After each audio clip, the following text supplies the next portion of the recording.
Bonjour à toutes et à tous et bienvenue sur BMX Media. Bienvenue les amis Bonjour dans Clément. cette nouvelle vidéo. Bonjour mon ami Abel. Ça va? Tranquillement, ça va plutôt bien et toi? Écoute, tranquille. La Comme si on vidéo, ne s'était pas vu avant. comme d'hab, on s'est déjà vu avant. Et je dirais même plus, on s'est déjà vu pour tourner cette vidéo. C'est vrai, parce que l'anecdote c'est qu'on a tourné cette vidéo et on était pressé par le temps. Donc on s'est dit, on arrête le tournage, on la refera. Donc c'est le deuxième tournage, mais pour vous c'est le premier.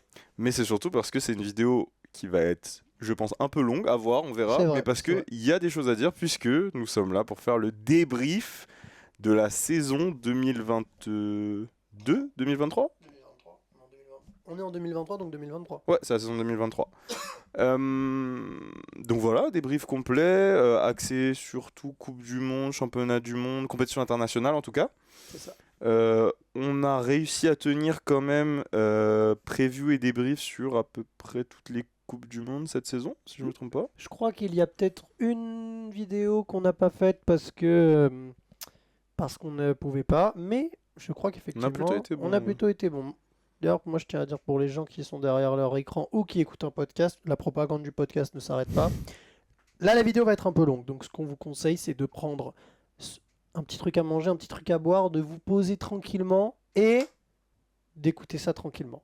Parce que on va débiter, parce que là c'est le bilan de la saison. J'en ai des choses à dire. Il y a des fiches de prêtes, j'ai 2 feuilles complètes de remplies, toi aussi. Écoute, pour le programme, comme d'habitude, on va faire un peu comme un débrief de Coupe du Monde habituel, mais comme c'est général, on l'a fait autrement. On va faire résumé des gagnants, classement, gagnants de championnat, etc. Ensuite, on a séparé la vidéo en deux, élite homme et élite femme. Et à l'intérieur, on va faire comme d'habitude, top, flop et surprise. Exactement, c'est ça le programme. Ça me va. Bah, je pense qu'on peut commencer. Allons-y. Petit résultat de la saison. Bon, ça, on n'a pas besoin des fiches parce qu'il n'y a pas eu énormément de vainqueurs différents, on va dire. Je pense que c'est un peu le résumé de la saison. Il y a eu un peu 4 grands vainqueurs, plus un ou deux bonus. Mais en tout cas, classement de Coupe du Monde. Romain Mailleux, élite homme. Saya Kakibara, élite femme. Championnat du monde, Romain Mailleux, élite homme. Bethany Shriver, élite femme. Là, j'ai pas cité Joris Daudet, mais c'est aussi un des grands acteurs de cette saison. Vainqueur de Coupe du Monde, Joris Daudet.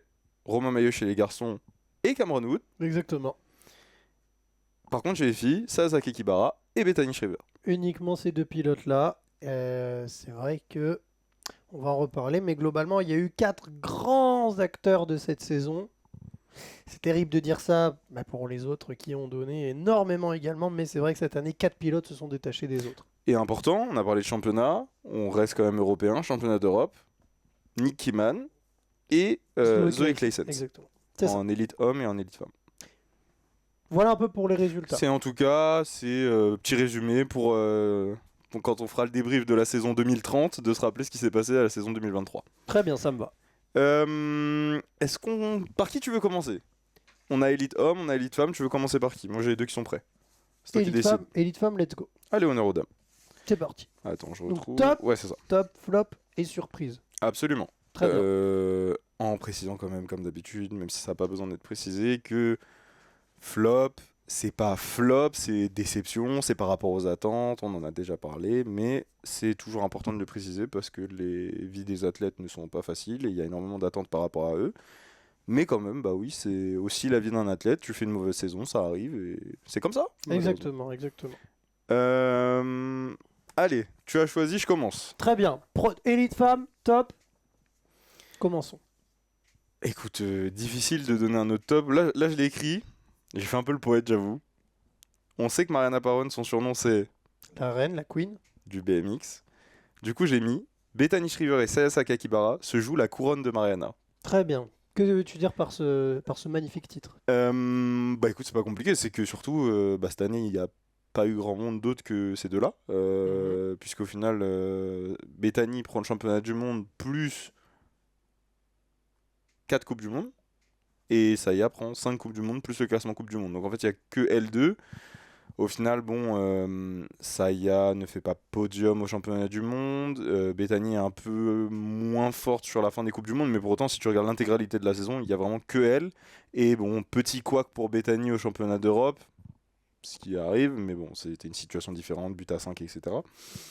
Pour autant, il y a vraiment que elle. J'ai l'impression que le passage de flambeau est vraiment en train de se faire entre la nouvelle génération donc de Bethany, Saya, Merel Smulders, qu'on peut mettre dedans, King 98, Axel Etienne dont on parlera, etc. Et l'ancienne génération qui est encore présente, les Alice Willoughby, Ouais. Laura Smulders, on en reparlera. Mais moi, ce que je veux vraiment dire, c'est que cette année, j'ai été plus qu'impressionné parce que cette année, il y a elle et les autres. J'ai l'impression qu'il y a vraiment une galaxie d'écart entre ce que pouvaient faire Bethany et Saya, que ce soit impression visuelle ou même, tu sais, ce qu'elle dégage en général. C'est que cette année, on arrivait sur n'importe quelle course internationale, c'est pas compliqué, c'est soit l'une, soit l'autre. C'est vrai, c'est vrai. Elles ont été hyper consistantes et c'est ça qui a été, je pense, le plus impressionnant, c'était de se dire, voilà, chez les garçons, on en reparlera, mais il y a quelqu'un d'autre qui est venu s'imposer. Chez les filles, par contre, ça reste très impressionnant de voir que, effectivement, il y en a que 2 qui se sont battus pour les Coupes du Monde et que les autres étaient quand même, tu le sens que les autres étaient quand même en dessous, Un quoi. tour en dessous, ouais. Voilà, tu sens qu'il y en avait vraiment que 2, donc c'est vrai que c'est très fort.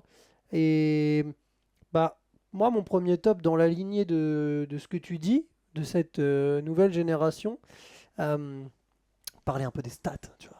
C'est ce que j'allais dire, j'en ai une bonne aussi. Vas-y, je t'en prie alors. C'est une stat rapide par rapport à Saya.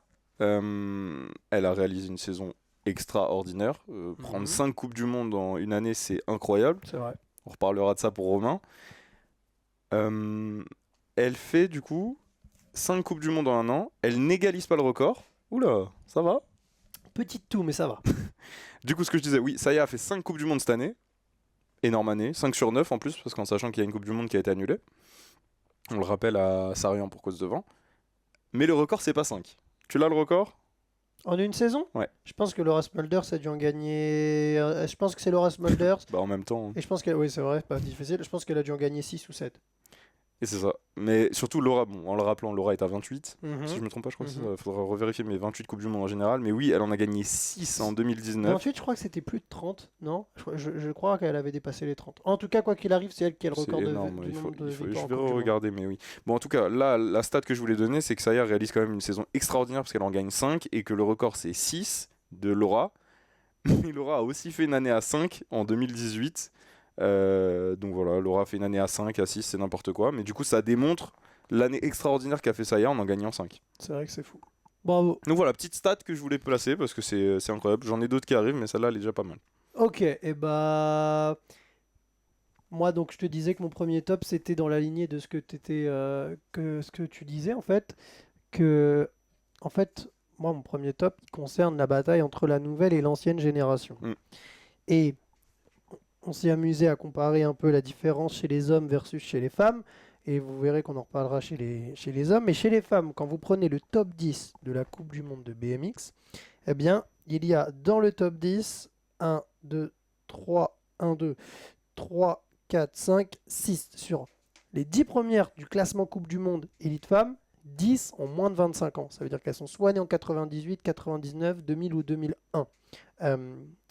Et donc, ce qui veut dire qu'il y en a seulement 4 qui sont, on va dire, de l'ancienne génération. Donc, ça, c'est vraiment une stat que je trouve hyper intéressante, c'est que chez les élites femmes, la nouvelle génération est en train vraiment de prendre le lead. Sayaka Kibara 1999, Bethany Shriver 1999, Merel Smulders 98, Clay Sens, Molly Simpson 2001 et Gabriela Bollet qui est 10e. Elle est née, si je ne me trompe pas, en 2000, tout au plus en 99, mais sûr qu'elle a moins de 25 ans.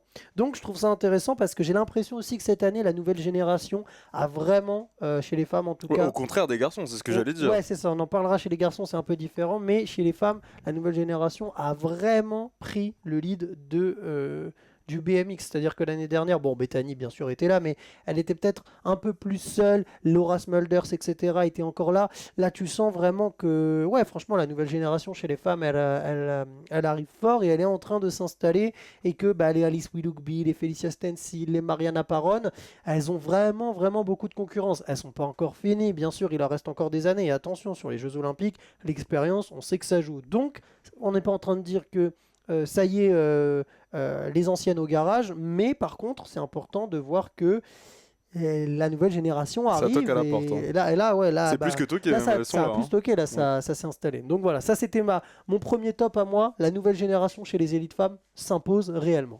Bah, en complétant ça, franchement, j'ai donné une stat sur Saya, mais Bethany, Ouais. déjà plusieurs fois championne du monde, championne olympique. Quasiment tout gagné, hein. Bah, il lui manque La Coupe du Monde. le classement Coupe du Monde, je veux dire, ouais. Mhm. Il lui manque de gagner un ranking. Mais si elle gagne un ranking, en fait, elle peut plus rien gagner d'autre, faut juste le gagner plusieurs fois. C'est ça. En fait, là, juste, elle est sur les traces de Mariana pour aller la chercher. Bon, C'est ça. Bon, et il reste doucement, du chemin, mais entre guillemets, elle est sur le bon chemin. En tout cas, Ah. déjà championne olympique, elle avait quoi, 21, 20? 20 ans. Ouais, elle avait peut-être 22 ans, je crois. Ouais, c'est ça, elle était 22 jeune, ans. championne du monde du coup plusieurs fois maintenant. Ouais. Elle a gagné des coupes du monde. Elle prend 4 cette année, elle est à 6 au total, je crois. C'est beaucoup. Elle est championne du monde. Ouais, franchement, il lui manque le ranking. À voir l'année prochaine si elle peut aller le chercher. L'année prochaine, si elle peut être encore championne olympique, ce qui ferait 2 fois, à voir. Mais oui, c'est vrai que cette saison, avec Saya, en tout cas, elle s'affirme encore une fois comme étant peut-être la meilleure pilote du monde, puisque en plus, certes, elle a moins de Coupes du Monde que Saya, mais elle est championne du monde Elle a cette gagné année. le championnat, c'est Donc, vrai. voilà. C'est vrai, c'est vrai. Parallèle, mon top suivant, et je l'ai un peu dit, je suis content. Mon année de naissance 98, en plus elle vient du 93 comme moi. Ah, Axel Etienne, tu l'as pas cité dans le top 10 parce qu'elle en a raté beaucoup. ouais, elle est pas dans le top 10. Mais Je elle pense est que pas loin, hein. Elle est, ouais, si elle les avait toutes faites, elle serait dedans. elle est à l'aise. 15e. Elle est 15e en ayant participé à seulement 1, 2, 3, 4, 5 Coupes du Monde. Je pense que si elle fait les 10, elle est dans le top 10 à l'aise. Ouais, si elle performe, oui. Moi j'ai noté, tu vois, le titre que j'ai mis, c'est Axel Etienne avec du rythme, c'est top 5 mondial. Top 5 pilote mondial. Parce que déjà, j'ai trouvé, on en a déjà parlé, même avec elle d'ailleurs, retour de blessure absolument monstrueux. Tu reviens de blessure, t'as pas forcément de rythme, tu fais finale de Coupe du Monde, et ensuite tu fais podium de Coupe du Monde. Elle fait du coup finale à... Elle fait finale à Sarayan. Elle fait finale à Sarayan, c'est ça. Et elle fait podium à Santiago. Exactement. Retour de blessure très solide, malgré, en plus c'était pas sa première blessure, on en avait parlé avec Julien Sass qui nous disait que c'était une battante, etc. Elle reste très jeune, parce que là elle a dû avoir ses 25, enfin elle est dans sa 25e année en tout cas, mais t'as l'impression qu'elle est déjà mentalement extrêmement solide. Physiquement, c'est extraordinaire de revenir après des blessures et d'être toujours aussi forte, et en plus de ça, ouais, tu te dis en fait... Moi, je pense, c'est sans mettre de pression quelconque, mais qu'elle a un bon profil pour performer à Paris. Parce qu'elle arrive dans... Elle aura 25 ans, enfin dans sa 26e année, mais en tout cas, elle sera encore jeune. L'expérience va concorder avec son prime corporel, on va dire. Et donc ouais, je la trouve extrêmement impressionnante. Elle fait partie des meilleurs pilotes du monde et ça fait plaisir qu'elle soit française. C'est clair.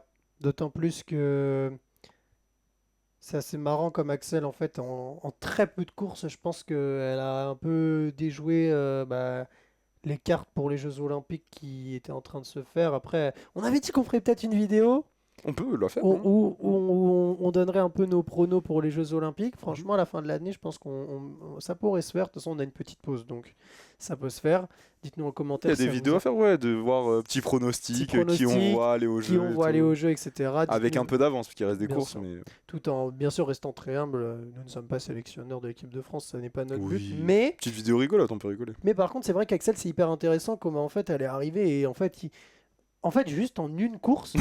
Non, mais c'est vrai, c'est-à-dire que chez les élites femmes, voilà, on en parlait beaucoup. Il n'y avait aucune Française qui avait fait de finale en Coupe du Monde, Il y etc. avait que peu de demi-finales en C'est plus. ça. en Coupe du Monde. Et Axel, en une course, est arrivé et a fait une finale.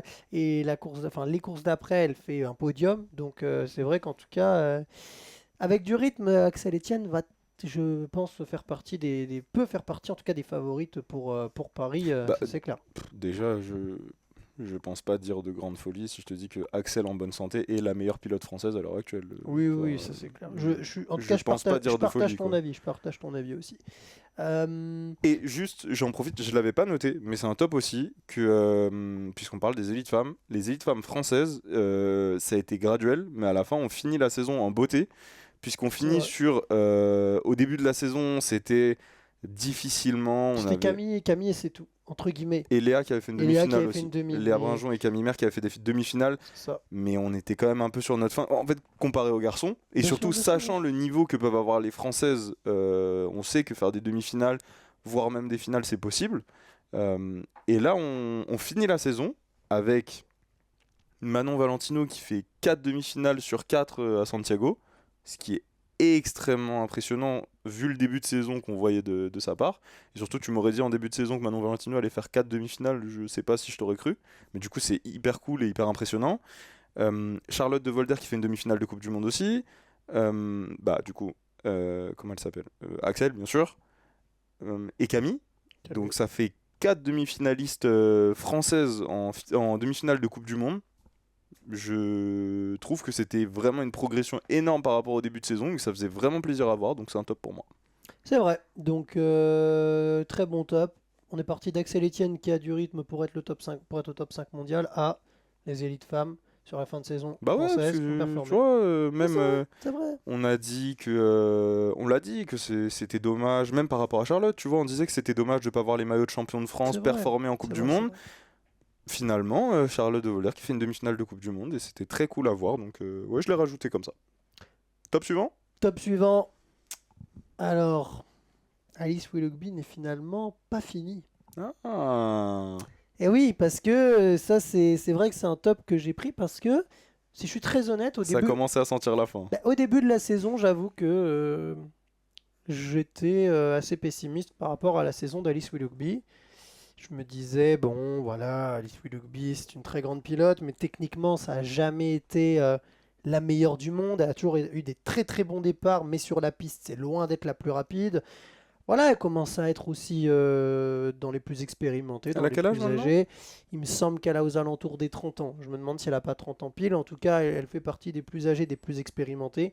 Et donc pour moi, voilà, c'était pas une pilote sur qui il fallait forcément compter. Je la mettais pas du tout dans mes pilotes favorites. Et franchement, eh ben, elle m'a fait fermer mon clapet parce qu'elle termine 4e de la Coupe du Monde. Elle réalise 1, 2, 3, 4 podiums sur 9 épreuves. Je rajoute un 5e, elle a fait podium championnat du monde. Podium championnat du monde en qui plus est- de ça. Donc sur 10 courses, elle fait 5 podiums. Donc franchement, Alice Willoughby, très impressionnante. J'aurais pas misé sur elle du tout. Et honnêtement, elle est encore là. Euh, Elle est encore là et franchement, elle n'est pas sous-estimée aussi pour les jeux. Et on parle beaucoup des athlètes comme Joris, qui ont beaucoup d'expérience, qui sont là depuis longtemps, qui ont une grande longévité. Alice Willoughby a une grande longévité. Et je pense que cette année, elle a montré encore que elle a été capable d'aller au bout d'elle-même pour justement être toujours dans la bataille avec les meilleurs pilotes mondiaux. Donc Alice Willoughby, qui n'est pas terminée, c'est mon top. Je m'attendais pas à ça en début de saison. J'aurais jamais misé sur elle, franchement. J'aurais plus misé sur Mariana, tu vois. On en Mhm. parlera après. Excellent. Mais en tout cas, ouais. Bravo à Alice Willoughby, qui je pense ne regardera jamais cette vidéo, qui je pense ne comprend probablement pas, même s'il y a peut-être les sous-titres. Mais bravo à elle en tout cas. Une belle année, bah c'est vrai que bon, on parlera de Joris et de Romain, etc. Mais elle ne gagne pas, mais pour autant faire des podiums, que ce soit en championnat du monde ou en Coupe du Monde, Ouais, ouais, ouais. à son âge, on s'entend, Bien sûr. mais avec la nouvelle génération qui pousse, ouais, top. Je suis d'accord Bravo à avec toi. elle. J'ai pas d'autres top. Est-ce que tu en as un autre? Je n'ai pas de top. Nous pouvons passer à la partie la moins agréable à faire pendant que je regarde l'âge d'Alice Willoughby, les flops. Les flops. Est-ce que j'ai commencé les tops? Est-ce que tu veux commencer? 32 ans Alice Willoughby, et je t'en prie. C'est pas 30, effectivement. C'est une quoi? C'est une 91? C'est une 91 Ouais, exactement. c'est ça. Attends, mais elles ont le même âge avec Mariana? C'est une 91 aussi, Mariana, je crois. Je sais plus dans les détails. Mais c'est toute cette génération-là où je parlais de Manon Valentino, qui elle est une 90, je crois que c'est la plus âgée du circuit, Manon. Mais c'est fou de voir encore à 31, 32, 33 performer, faire des demi-finales, enfin faire des finales, faire des podiums, c'est fou. C'est vrai. On en parlera plus tard pour les garçons, parce que chez les garçons ça gagne et c'est encore plus impressionnant. Mais on y reviendra. Flop, déception. Je commence. Allez. Ouais, Vas-y. t'as vu ce que j'ai écrit. Laura Smulders qui ne gagne pas de Coupe du Monde. Alors. Quoi? Mais vous vous Avant- rendez compte de ce qu'il dit? Avant de me faire braquer des pistolets dessus, c'est simplement. C'est pas vraiment un flop parce qu'elle fait combien au final au classement? Troisième? Elle fait 4e. Troisième, pardon. Troisième, voilà, troisième. c'est troisième au classement. Troisième, 3 podiums. Et championnat du monde, elle fait deuxième. Oui. Donc, flop très mesuré. Ça serait quelqu'un d'autre, on dirait que c'est une saison de fou. Enfin, tu mets. Fais voir le classement. Tu mets Molly Simpson ou Oui, même voilà. Zoe Clayson. Oui, tu mets des jeunes. Ah, Zoé, je sais pas, mais tu mets Molly Simpson, voilà. Tu fais dis cette quelle saison, Ouah, deuxième au incroyable. championnat du Ouais, monde, ouais. etc. Mais par rapport aux standards de Laura Smulders, qui on l'a dit à des coupes du monde, s'il y avait des vrais trophées de coupe du monde à accrocher, l'armoire elle serait remplie. Qui a des titres à ne plus quoi savoir en faire. C'est vrai qu'une saison où elle ne gagne pas de coupe du monde, bah c'est un peu un événement. C'est vrai, c'est pas faux. Je suis d'accord avec toi que C'est pas vraiment un flop, mais dire on a fait une saison où Laura Smulders n'a pas gagné de coupe du monde, tu te dis ah qu'est-ce qui s'est passé? c'est pas une saison qu'on retiendra dans la carrière de Laura Smulders. Donc C'est c'est ça. peut-être en ça, je suis d'accord avec toi que c'est vrai que c'est pas forcément une magnifique saison. Je pense que même elle, si tu lui demandes, elle te dira.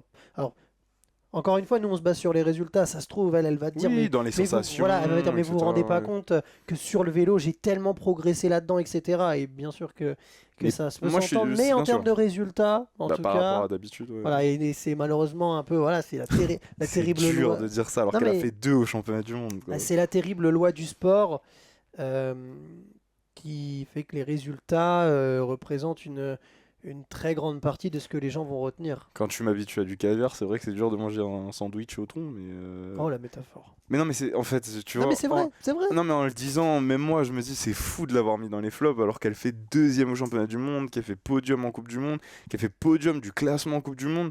C'est un flop apéritif, on va dire. C'est pas. On continue sur le caviar, le thon, l'apéro. Non mais c'est-à-dire Non, je que vois ce que tu veux dire, voilà, ouais. tu vois, très bien. Mais c'est juste, disons que par rapport à ce dont on est habitué Laura. avec Laura, en plus il y a eu des courses à Papendal, etc.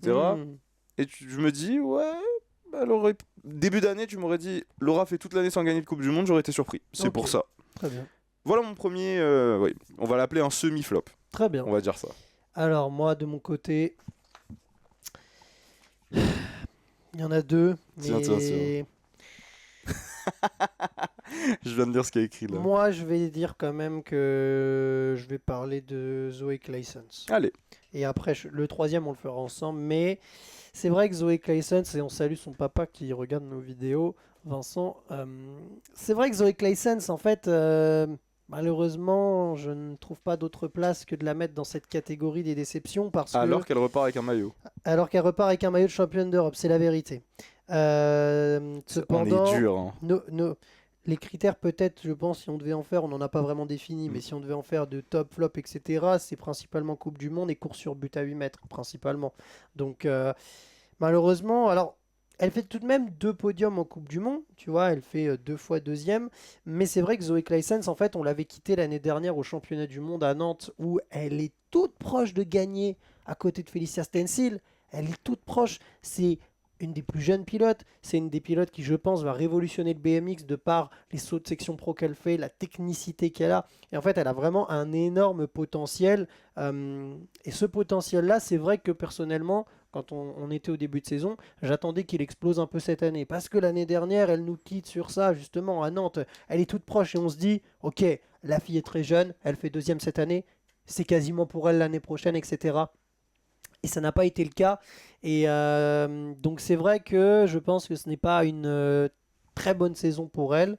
Euh, Même si bien sûr j'imagine qu'il y a du positif, le titre de championne d'Europe, il y a Bah, quand deux même fois deuxième. 2 fois deuxième en bien Coupe du sûr. Monde, mais c'est vrai que j'avoue que, en tout cas, en tant que fan, je m'attendais à ce que Zoe Claessens vienne concurrencer Bethany et Saya. Ouais.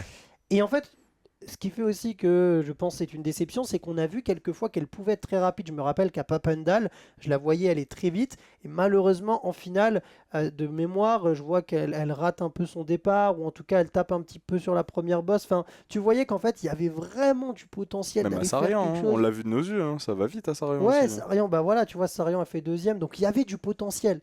Et tu sens que malheureusement, ce potentiel n'a pas réussi à éclore cette saison. Ça sera peut-être pour l'année prochaine. Elle est encore jeune, elle a le temps. Mais c'est ce que j'allais dire, pour nuancer, elle pourrait rouler en U23 encore, Zoé. Là, ça aurait été sa dernière année U23. C'est de la folie, hein. Donc bien sûr, tu vois, donc tout est relatif. Mais par contre, c'est vrai que, bah, voilà, moi personnellement, je m'attendais. Ça m'aurait pas surpris qu'elle soit championne du monde, tu Ouais. vois. Donc voilà. Donc malheureusement, désolé. Mais c'est là où c'est fou de nuancer un peu cette catégorie des flops, parce que tu vois, par exemple, là, tu m'aurais dit Tessa Martinez, qui a le même âge qu'elle, on la met en élite cette année et elle fait deux Ouais, fois ouais, deuxième en bien Coupe sûr. du On Monde, n'aurait pas le même. championne bien sûr. d'Europe et tout, on dirait très bonne saison de Bien Tessa. sûr, bien sûr. Bah, tu vois, par exemple, Axel, on l'a mis dans les tops, C'est vrai. alors que, entre guillemets, elle fait une fois podium et une fois finale. Mais parce que les circonstances sont Oui, pas les c'est mêmes. pas les mêmes attentes. Enfin, si, Euh, début de saison, c'est les mêmes attentes, mais. Mais Axel est blessée, Oui, c'est elle ça. revient, etc., etc. Donc, et Zoé, de par tout ce qu'elle a déjà fait dans le passé, que Ouais. Tessa n'a pas encore fait. Mhm. Tessa, elle a vraiment performé en élite au championnat d'Europe à Zolder en 2019, si je ne me trompe pas. Et après, j'ai pas souvenir qu'elle ait fait de grandes finales ou quoi. Tu vois, Zoé, elle a déjà gagné des Coupes du Monde. Elle a déjà gagné 2 fois d'affilée des Coupes du Monde à Papendal, tu vois. Donc, voilà. Ça me permet de le dire juste. On l'a pas mis dans. On ne parle pas des. On a parlé. Enfin, pardon. On a parlé que des élites. On est en train de parler de la saison Coupe du Monde Femmes. Je pense qu'on peut quand même juste en glisser une petite pour Tessa Martinez quand même. Bien sûr, mais évidemment. On en Ouais. a déjà glissé beaucoup pour nos U23, mais c'est toujours bon de rappeler C'est un qu'effectivement. débrief de la saison quand on regardera ça C'est plus vrai, tard.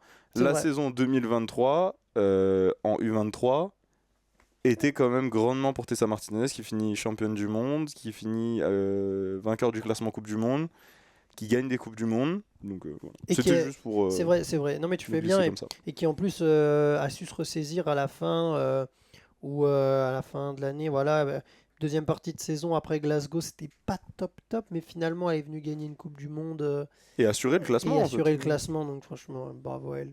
Mais ouais. C'est une fierté. On avait les garçons qui avaient brillé l'année dernière en U23. Les filles cette année ont brillé, donc bravo. Plus, bah, du coup, je suis dans la même lignée. C'est saison internationale aussi. Laura Mouget, championne d'Europe. C'est international aussi. Une Française qui repart avec un maillot aussi. Donc c'est pareil. J'en parlerai chez les garçons aussi. La France a vraiment récupéré beaucoup de maillots cette saison. Que ce soit en championnat d'Europe ou championnat du monde, du coup. Mais donc voilà, c'est important de le mentionner. Mais C'est vrai. petite parenthèse. Tu m'as parlé de Zoé, je t'ai parlé de Laura. Moi, il me reste un flop, mais toi, tu m'as dit que t'en restait un dont tu voulais parler avec Bah, moi. il en reste un en tout cas de marqué sur la feuille. Allez, moi, je te parle de Felicia Stencil. Ah, petit téléphone Excusez-moi. qui Non, sonne. mais c'est une alarme qui sonne. Mais regardez, hop là, c'est bon, elle est partie. Felicia Stencil. Attention, petite nuance aussi. J'ai mis Felicia Stencil, poids du maillot ou pas. Parce que, début de saison, on la voyait pas trop. Ou C'est vrai, je c'est sais- vrai. Non, non, c'est vrai. 9e, 21e, 8e, c'est des finales. Mais pour le. Non, c'est une finale, du coup. Oui, une finale, Une pardon. finale, Le ouais. 9e, c'est pas du tout une finale. Mais c'est vrai que pour la stature d'être Bah, championne elle avait le du maillot monde, de championne du monde, quoi, c'est ça. bien sûr. Donc léger. Et une fois que Glasgow était passé, et que du coup elle ne portait plus ce maillot, et ben j'ai eu l'impression que oui, elle revenait. Je me trompe pas, dans les C'est stats vrai, non, c'était mais ça, bien non sûr, dans les stats, pour le détail, elle fait. Donc, elle rate un peu la 6e épreuve, mais après, elle fait 3e. Elle rate un peu le 8e round, 3e raté, 3e et 6e. Donc, c'est-à-dire que, Et 3 finales, dont 2 podiums. voilà, 5 épreuves, 2 podiums, et dont 3 finales. Donc, C'est mieux que le début de 3 saison. finales, dont 2 podiums. Donc, ouais. Donc, franchement, c'est vrai. C'est pour ça que j'ai eu le sentiment, je sais pas si c'est le poids du maillot ou pas, ou si je me fais des idées, mais en tout cas, dès qu'elle ne le portait plus, bah j'ai l'impression que. Et puis j'ai vu, elle a gagné des courses aux US aussi là dernièrement, Mhm. donc ouais, j'ai l'impression qu'il y a eu peut-être une libération après ne plus le porter. C'est possible que ce soit pas du tout le cas, mais en tout cas, dans les faits, à partir du moment où elle a enlevé ce maillot de championne du monde, on a un peu retrouvé la Felicia Stencil qui va aller chercher des podiums, qui va aller être agressive dans son pilotage. Donc, C'est vrai. Bah, Nicky Mann avait dit dans un documentaire que le maillot de champion du monde, il porte. Enfin voilà, il pèse son poids et que c'est pas évident de le porter. Mais donc c'est possible que Félicia c'était compliqué, mais c'est vrai que je partage un peu ton analyse. C'est vrai que Félicia Stencil, sans le maillot, ça va, mais avec le maillot, ça a été compliqué. Donc ouais, je sais pas si je la mettrai en flop parce qu'elle a bien terminé, mais en tout cas, c'est vrai c'est que. pour ça que je te dis que mon flop, c'est plutôt sur le début de saison. C'est vrai, c'est vrai. Et Oui, que oui, bien sûr. après Glasgow, ça s'est amélioré. Mais, C'est vrai, du totalement. coup, voir est-ce que ce poids du maillot, c'est réel ou pas, à voir. Totalement. C'était une petite parenthèse. Ton dernier Euh, Malheureusement, je suis obligé de parler de la reine du BMX, Mariana Parone. Et c'est terrible, mais Mariana Parone, Il y a oui. eu un froid là dans l'ambiance directement. Non, Là. mais voilà, bah, Mariana Parone, malheureusement, on peut la classer dans la catégorie des déceptions de cette année. Alors là aussi, je suis tiraillé entre deux discours. Est-ce que le premier discours qui est de se dire, mais Pour voilà, l'âge qu'elle a. voilà l'âge qu'elle a, voilà, je sais que Mariana, elle avait parfois eu des blessures ou parfois on en venait. J'avais cru comprendre que quand elle finissait une saison, c'était déjà quelque chose de satisfaisant parce que bah voilà, son corps avait pris, pardon l'expression, mais avait pris cher avec toutes les années où elle roulait, etc. Donc en même temps, bah voilà, il y a ce discours-là qui peut s'entendre. Où vous êtes un peu dur avec Mariana parce que quand même elle a beaucoup d'expérience et elle commence à arriver peut-être sur une fin de carrière. Mais en même temps, c'est la reine. Mm. La reine du BMX. 2 titres olympiques, un titre de vice-championne olympique. Et là, bah, tu regardes, non, il n'y a pas eu de podium cette année. Il n'y a pas eu de- C'est peut-être, en fait, c'est peut-être ça, moi, qui me fait dire que malheureusement, c'est une Elle déception. fait 9ème au C'est classement. qu'elle fait 9e au classement, elle fait 2 fois 4e, une fois 6e, une fois 5e, une fois 7e. Donc, Des finales. une fois 8e, elle était régulière en finale. Ça, il n'y avait pas de souci. Et je pense qu'elle aurait mérité un podium. Et c'est peut-être ça qui me fait dire que c'est une déception. Parce qu'on sait que Mariana, voilà, elle va très vite. Elle nous l'a dit en plus. Quand on l'a vu en Coupe de France, je crois que C'est c'était ça, à Limoges. à Limoges, c'est ça aussi qui me fait dire que c'est une déception. On l'avait vu à Limoges, elle disait qu'elle se sentait bien, qu'elle allait vite. Et malheureusement, on n'a pas vu ça en Coupe du Monde. Euh, Après, voilà, Mariana, regarde à Tokyo, je suis pas sûr que beaucoup l'auraient mis vice-championne olympique. Au final, elle est pas très loin de gagner à Tokyo. Donc pour Paris, c'est pareil. Moi, je l'écarte absolument pas. Mais c'est vrai que malheureusement, cette année, je la mets dans mes déceptions. Mais là, encore une fois, c'est pas parce que cette année, on va mettre des gens dans des déceptions qu'on les Enterre, qu'on oui, les non, bien enterre sûr pour que non. Paris. Bien au contraire, on sait que parfois, les années avant les Jeux sont révélatrices de ce qui peut se passer. Voilà, des mecs comme Connor Fields, ils se blessent l'année des Jeux.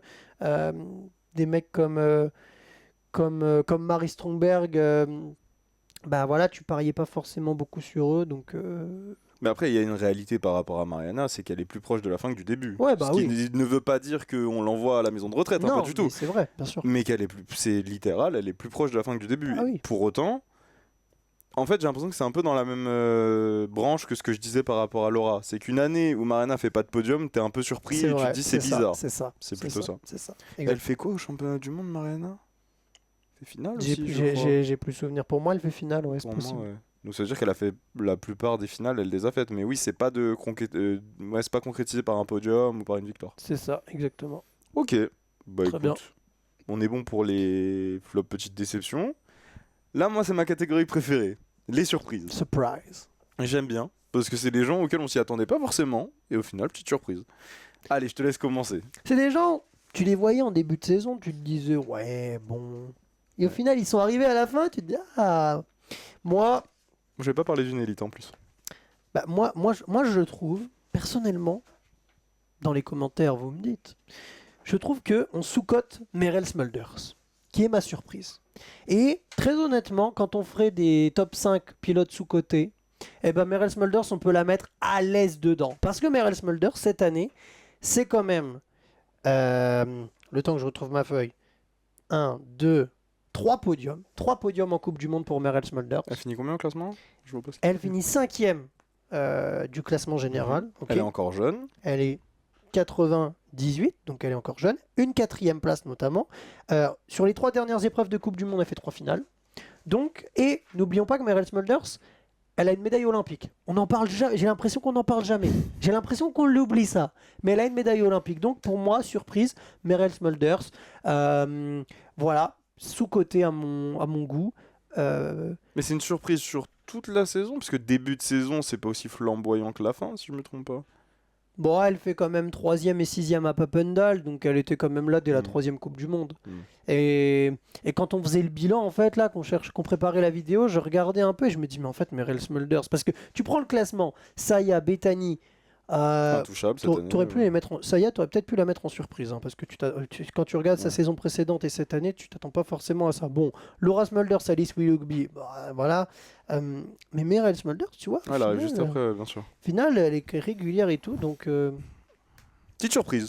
Petite surprise Et de Merel bonne Smulders. surprise, en Bonne plus. surprise. Et sous-côté à mon goût, Merel Smulders. Ok. Ouais. Moi aussi, petite surprise. Très bien. Mais c'est pas en élite. Ah, Moi, j'ai mis. Alors, je vais mettre le titre que j'ai écrit. Après, bon, là, le titre il est un peu abusé, mais bon, voilà.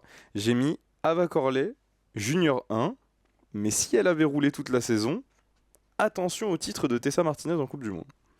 Je m'explique. Déjà, je vais le cacher à personne, je l'ai dit pendant le live à Sarian, je l'ai dit pour le débrief du championnat du monde, je l'ai dit pas mal de fois cette saison. Ava Corley m'a énormément impressionné, notamment sur la deuxième partie de saison, parce que de toute façon, la première, on l'a pas vue. C'est vrai, ouais, non, c'est vrai, on l'a pas vu. Après Glasgow, alors qu'elle est junior 1, ça veut dire qu'elle a 17 ans là. Ouais, Elle a eu 17 ans, c'est ça. 17 ans.